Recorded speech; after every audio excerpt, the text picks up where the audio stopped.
કેશોદ ખાતે આવનારી લોકસભાની ચૂંટણીને અનુલક્ષીને આહિર સમાજના આગેવાનોની બેઠક મળી હતી। પોરબંદર લોકસભા ક્ષેત્રના કેશોદ વિધાનસભામાં બેઠક મળતા આહિર સમાજ એક બની કોઈ એક રાજકીય પક્ષને ટેકો નક્કી કરવા માટે ચર્ચાઓ કરવામાં આવી હતી।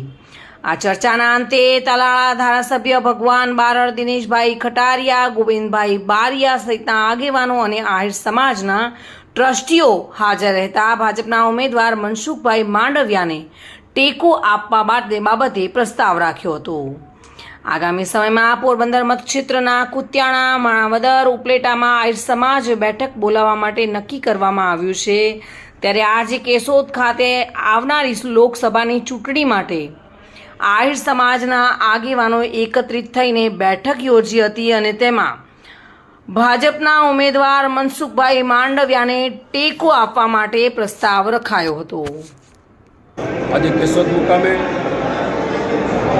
અમારા આહિર સમાજના આગેવાન ભગવાનભાઈ બારડ, તાલાળાના ધારાસભ્યશ્રી અને સૌ સમાજના ટ્રસ્ટી પ્રમુખશ્રીઓએ સાથે મળીને એક મિટિંગનું આયોજન કરેલું હતું।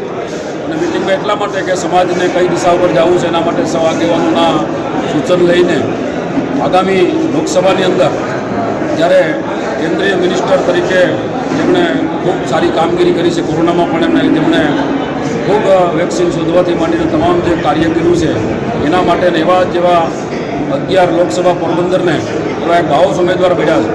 ત્યારે સમાજના સૌ આગેવાનોએ અને ટ્રસ્ટીઓએ સાથે મળીને એક સુર વ્યક્ત કર્યો કે જ્યારે આખા દેશની અંદર જ્યારે નરેન્દ્રભાઈના નેતૃત્વને સૌ લોકો વધાવી રહ્યા છે, સૌ લોકો સ્વીકાર્યા છે, ત્યારે અમારો આહિર સમાજ છે એમાં ક્યાંય પાછળ ન રહીએ અને નરેન્દ્રભાઈના અને મનસુખભાઈના હાથ મજબૂત કરે, સૌ સમાજના લોકો સાથે મળીને આ ઇલેક્શનની અંદર નરેન્દ્રભાઈ અને મનસુખભાઈને જવલમ બહુમતીથી ચૂંટાવશે અને એમની સાથે તનમન ધનથી છે એના માટેની આજની આ મિટિંગ કરવામાં આવી હતી।